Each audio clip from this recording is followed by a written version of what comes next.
In a small, forgotten corner of the world, nestled in a narrow alley where the sun barely reached, there lived a boy named Eli. He was born blind.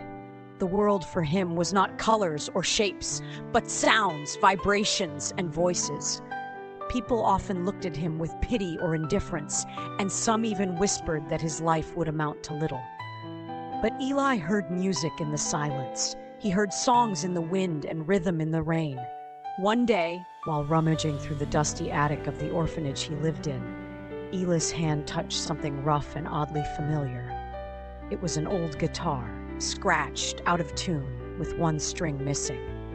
But to Eli, it wasn't broken. It was possibility. It was hope. He carried it down to his room, hugged it like a friend, and that night, he plucked at the strings with fingers full of wonder. There was no teacher, no guide, only the sounds in his heart and the memory of the street performers he once passed by. He played by instinct. He practiced with passion. Days turned into months. Every note he played was a word he couldn't speak, a sight he couldn't see, a step toward a future he dared to believe in.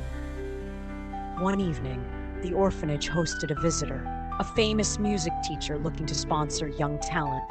The children lined up to perform. Eli, guitar in hand, stepped up timidly.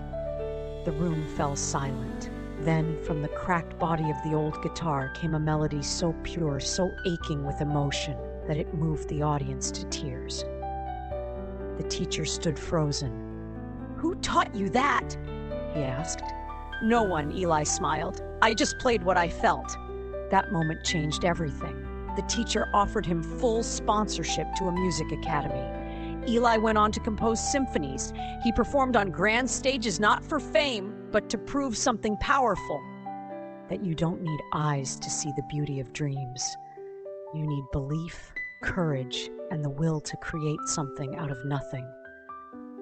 Years later, during an interview, Eli was asked what kept him going. He said softly, "People saw a blind boy. I saw a door. Music opened it." The interviewer asked, "Do you remember the guitar?" Eli laughed.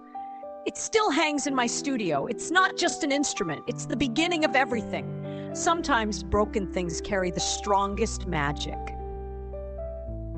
So if you're ever feeling lost, if you think your starting point is too low, too broken, too invisible, remember Eli.